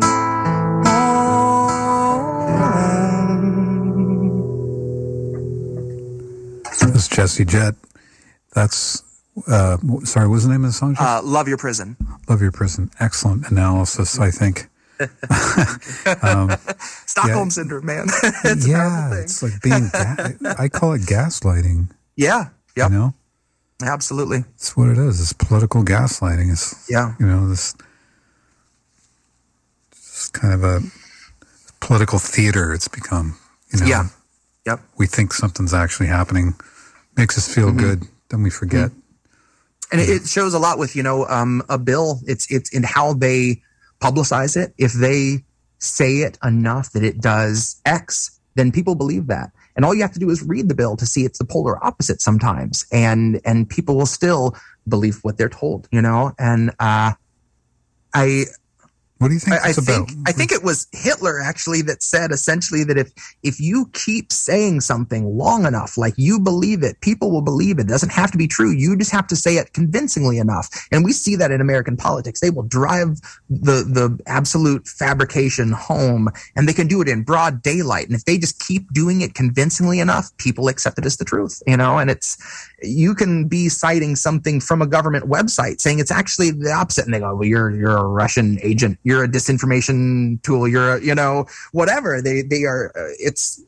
I get it. If I was that committed to upholding all this and someone started showing me the cracks, I would be aggressive too. I would be upset too. But like I said, you know, I know you'd love to look away, but love, you need to look. I really do feel like it's better to know the truth of what you're in. And I've talked to some people that say, like, I know, and I know enough to not want to know the rest. I don't want to know the truth of what my government's capable of. I'd rather live my life thinking that, you know, everything's okay and having some measure of comfort and feeling like there's some safety. I'm like, bless your heart, man. That illusion is not long for this world. I feel like it's getting harder and harder for people to keep that up, and you look more and more delusional trying to do that. You really do. Like you said, you have to be. It takes a very special kind of person to ignore the evidence of their eyes right now, and there are a lot of people desperately trying to. But well, you know, I think it was actually Joseph Goebbels who you were paraphrasing there. Might have been. You know, the Nazi Party's minister of propaganda, but there's a very excellent documentary. If you haven't seen it, it's called Hypernormalization. It's by a British documentary filmmaker named Adam Curtis, and he kind of talks about this concept. I mean, he sort of, the film kind of came out around the time of the rise of Donald Trump, who has become sort of the master, the carnival barker of American politics. You know, and I probably watched more Trump speeches than probably any other politician in my life, because there's this kind of morbid fascination of watching someone literally get up there and say something that you know is a complete, I'm going to not use the word I would normally use, bloody lie, and repeat it over and over again, and to the point where you just start to think, well, maybe it's true, you know, and then, you know, 2 days later I would watch him do a rally somewhere else, and he'd say something completely the polar opposite. Contradict himself, you know. but the point of the hypernormalization is it's based. Some of the conceptual ideas of the film are based on a book called Roadside Picnic by two Russian brothers called the Strugatsky brothers, and it's a science fiction book. It was made into a film by Andrei Tarkovsky, the very revered Russian filmmaker, and I think the film was called Stalker. But it talks about this kind of fictitious science fictional kind of world where nothing is what it appears to be. And it was, at that time, you know, it was still the time of the Soviet Union. And it's kind of a metaphor for how the government would say something kind of very loud and very, you know, without any shame. And everybody would be looking around going, it's just not true. And so there's no sense of what reality is anymore. And I think we've reached that state in our society. For sure. You know, 50 years later. Absolutely. You know, I think that's kind of what you're talking about a little bit in that song. Correct me if I'm Absolutely. wrong, you know. So, we should probably do one. No, I'm not going to do any more of those things. We've had enough of them.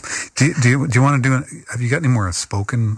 Have you got I another do, spoken absolutely. word? You know, we actually were talking about Bernie Sanders, and I recently, you know, a lot of people were talking about the idea of a third Bernie Sanders run, and I thought it was interesting that he said, well, he wouldn't consider running if Joe Biden was going to run again, which again is just you kind of signing off on the job he's doing and his policies. And I am very thankful for the awakening that that Bernie triggered. But I also, it was a very short pipeline from the beginning of me putting out political music. That first record was me saying, you know, they're going to try to push him out. And I think our best bet is to either, you know, write him in as a show of, you know, power, or vote green. And here we are now. And the idea of a third Bernie Sanders run just I put such a bad taste in my mouth.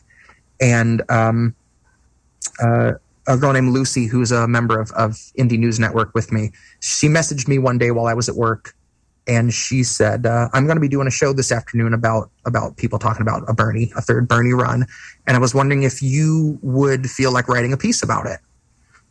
I was like, yeah, you know, it's kind of a slow day. I'll see what I can do. And it turns out I had an awful lot to say on the subject. No. And Jett had nothing to say. So this, this is my Bernie 24 piece. This is called Shepherd of Hopes. If you fool me once, it's because I didn't think a guard was needed. If you fool me twice, it's because I didn't learn the lesson, so it bears repeating. If you try the same play 3 times running, it's because you know what's coming, and you didn't come to lead, you came to purposefully be misleading. Democracy is dry. It's spent a century bleeding. The husk is gaping open to the sky out in a field where all the sheep just keep on circling and worrying and bleeding. They're waiting for the shepherd that they've tried to hide their faith in, but he's so appealing.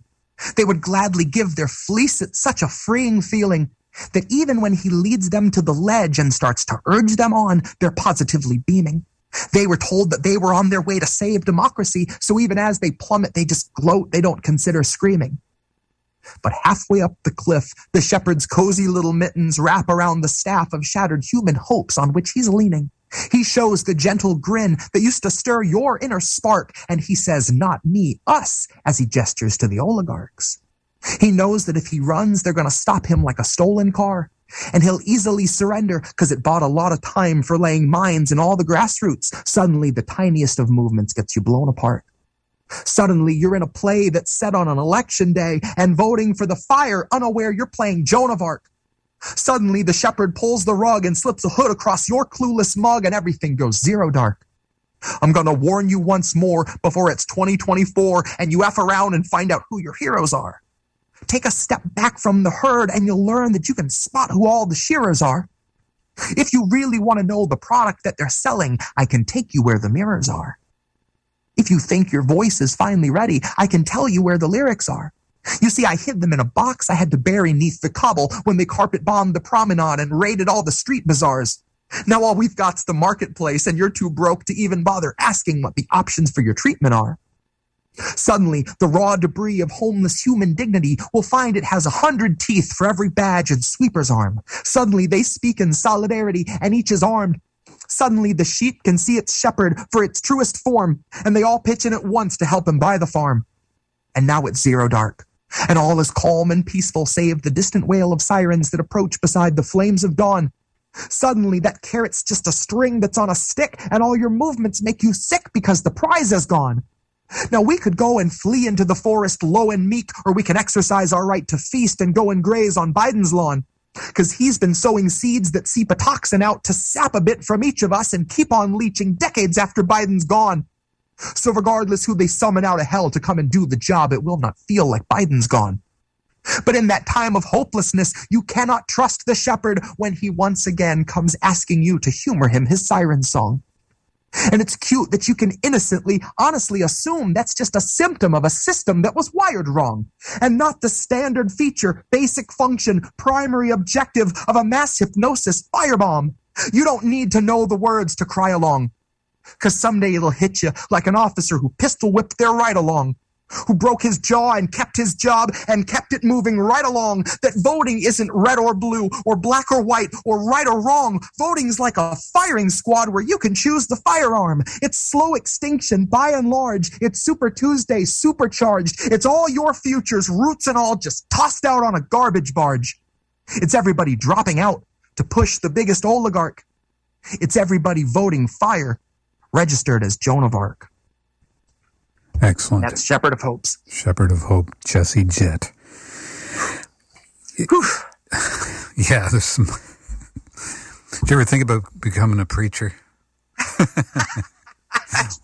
thought about it. You know, it's funny for someone I know this is a very played out term, but, you know, spiritual, but more than religious. But it's not lost on me that's that same... getting to address a crowd and do these. It's only been a handful of times I've gotten to do these kind of pieces for a group.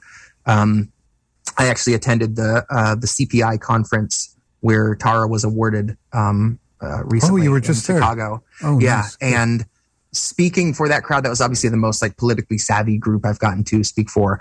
I did that piece, Powerless, and I did Tara Reid's piece, and there were a couple like standing ovation moments after a particular line in that piece. I was not prepared for that. It was all I could do not to break down. It's hard enough for me to get through Tara's piece and not cry. But that was all of a sudden, I had to really just bite down to finish that. But the first time I got to do some of these pieces for a group live and feel that energy, that was just that eureka moment of like, this is exactly what I'm supposed to be doing. There's the perfect fusion of my writing that I've always done, and all of a sudden finding what I'm supposed to be writing about. That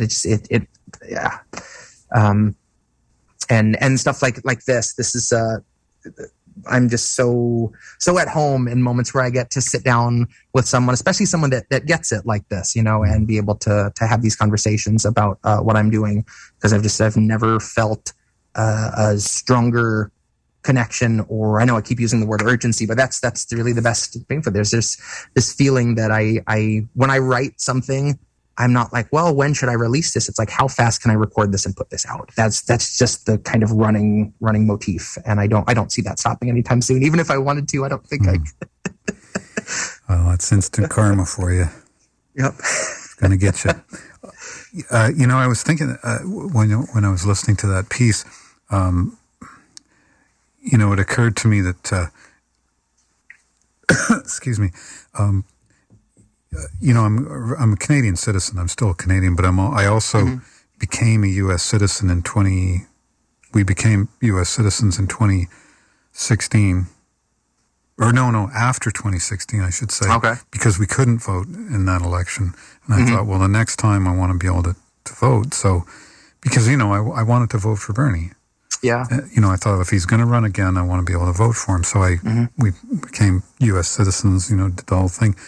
But I remember in 2016, 2018, 2020, now it's 2022. There's always this mantra, and it doesn't just come from the Democrats, but it more often than not seems to emanate from the Blues. Team Blue. It's like, you've got to vote this time like your life, like our democracy depends on it. How many times have I heard that? Like, you know, our democracy depends on it. So like, vote like your life depends on it. It's like, wait, you just told me that 2 years ago.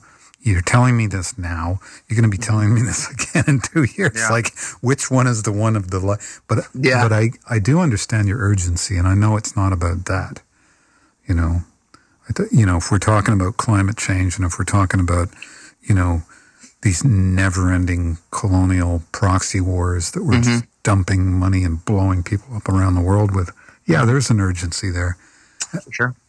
And when it reflects back into our own society, you know, this is why people are, and I think your audience is going to come to you, because what you're saying is, it's like that parallel I made with Elvis. It's like, wow, okay, I'm thinking this, he's saying this. Okay, boom. So, well done. Just keep doing it, man. Just keep on doing it. Like, do not stop. Don't ever let anybody tell you. It's like, I know you don't seem like the kind of person you'd be like, the more you tell somebody not to do something, the more you're likely to do it. And I have been lucky in that I think I don't go on social media and air out my every thought in a post. For the most part, stop doing that myself. It's there to to share my music, and I get very little in the way of trolling or hate mail or anything like that, because I think people aren't going to sit and listen through a 6 or 6.5 minute song just to come tell me why they think I'm wrong. Like, it's because my opinion isn't in bite-sized form that it's something they have to kind of take some time and listen to. I have been very lucky, knock on wood, that I've found people that agree, and that I feel like I'm writing music for them as much as myself now, because I know that we feel the same way, and that's huge. That's just a blessing beyond words. I can't even. Well, it seems like the way you're doing it, and you did sort of articulate this early in the evening, that like you're not saying like you have to be on this team or that team, and I think that's the kind of unity that we're looking for. Yeah. And I mentioned that I played some of this at a really busy open mic locally, and I prefaced it by saying I'm not here to represent any politician or political party. If there's a takeaway, it's that you deserve better, and there's no reason you shouldn't have it. And I kept it at that. And I feel like that's the gist of the message. If it's anything that basic, I think we can all agree that this is not what we want as a nation, that we can do better. And we are ignoring a staggering amount of people's needs. And we have the wealth to fix that. We are choosing not to. That is a choice. And I think that's one of the easiest things to get people to agree on, is that things could be better. We want things to be better. And that's the common ground to start with. Mm-hmm. I think when you talk to people about what those needs look like, they're very similar. People, want to not worry about food, clothes, medicine, shelter, education. I think that's pretty basic. So yeah, it's been incredibly eye-opening for me to meet so many people and be so lucky to find people that say that's your lyrics are what I scream at the TV or what I say in my head all the time when I'm reading the news, a sense of belonging with music that is this personal. That's me, not holding back once with my lyrics. It's just a very surreal experience. It really has been. And also what I sense, there's love in what you're doing. And I think that makes a huge difference. Absolutely. I wouldn't be doing this if I didn't feel like we were on the brink of making that change and achieving something, and that we couldn't do it. And I don't want to raise my son in a world where I know how things are and I feel like I didn't try to help educate people. Or I've said a lot that I don't feel like I cater my music towards being someone's awakening as much as like keeping people engaged that know what we're up against, because you burn out fast doing activism. And I'm not trying to teach someone from the ground up how things were, but I try to talk to people that get it already and keep them engaged and remind them why we're doing this, Well, we're coming fast to the end of the show. I'm wondering if you would be generous and kind enough to perform one more song. I would love to. I would love to. For about 4 minutes. This is a short piece. Very early into quarantine, we lost John Prine. Oh yes. And for any singer-songwriter, that's a huge loss. And I ended up writing something that evening after reading an interview with his wife where she talked about losing him. And she said something that really stuck with me, that when someone you love is about to die, that you are obligated to replay all the good and bad moments that you have. That if that's kind of an obligatory thing you have to go through. And it just the song kind of happened on the spot after that, and it's on my first record, The Virus, So this is called Song for John.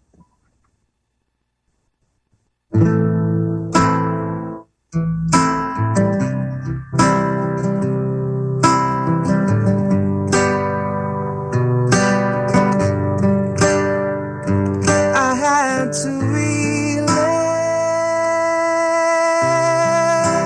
the little things you said.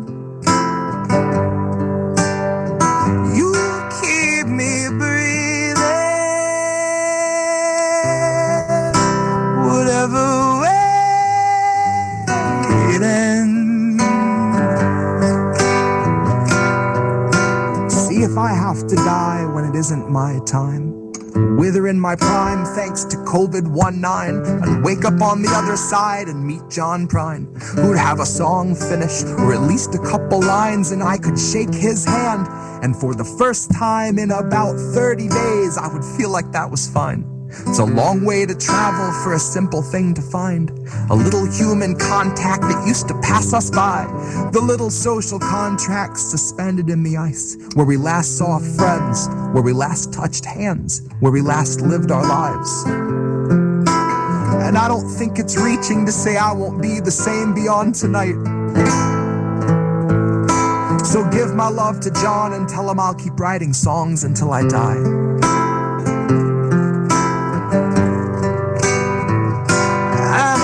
To relive the little things you said. You keep me breathing, whatever way it ends. Keep writing songs until I die.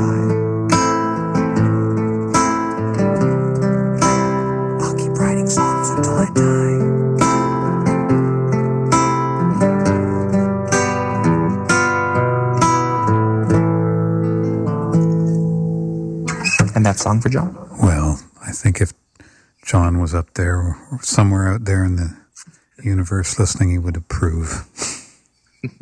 Beautiful song. Thank you. Well, Jesse, it's been really a pleasure having you on the show. It really has. Seriously, this was a blast. And I just wanted to give a little shout out to Tara Reid, of course, because she was kind of the medium through which we met, and also to my producer, Liz Hill, Liz, we love you.